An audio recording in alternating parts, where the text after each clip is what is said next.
আসসালামু আলাইকুম, hello everyone, welcome to my new another video. আজকে আবারও চলে আসলাম ঐতিহ্যবাহী গোপীনাথপুর মেলাতে। সেখানে আরও কি পাওয়া যায় সেটা আপনাদেরকে কিছু দেখানোর জন্য আবারও চলে আসলাম।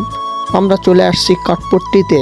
সেখানে দেখতে পাচ্ছেন যে কত রকমের আসবাবপত্র, খাট, শোকেস, সোফা, এমনকি ড্রাইং টেবিল সব কিছু সহকারে আপনারা যেইটা নিতে চান সেটা নিতে পারেন। এমনকি ঐতিহ্যবাহী গোপীনাথপুর মেলাতে আপনারা যারা আপনার মেয়ে বা জামাইকে খাট, শোকেস, আলমারি দিতে চান তারা অবশ্যই এখান থেকেও আপনারা ক্রয় করে দিতে পারেন। কেননা আমাদের গ্রাম অঞ্চলে বিশেষ করে তাদের মেয়ে জামাইকে এগুলো আসবাবপত্র এই মেলা থেকে বিশেষ করে দিয়ে থাকে।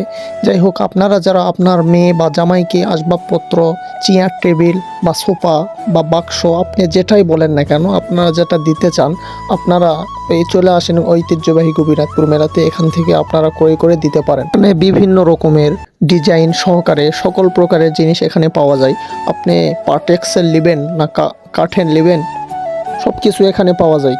যাই হোক, আমি আমার ফ্রেন্ড সামনে আয়না দেখে দুইজন ভিডিও করতেছি যে এরকম একটা লেওয়া দরকার। এমনকি যারা বাক্স, ড্রাম যারা নিতে চান তারা এগুলো এখানে পেয়ে যাবেন, এবং যারা ভাত খাওয়ার জন্য চেয়ার টেবিল খুঁজছেন সেগুলো এখানে পেয়ে যাবেন। এরপর আমরা চলে আসলাম হোটেলে কিছু খাওয়া দাওয়া করার জন্য, কেননা মেলায় আসছি বলে কথা, মিষ্টি জিলাপি না খেলে এটা কি হয়। এরপর আমরা চলে আসলাম মিষ্টি জিলাপি খাওয়ার জন্য।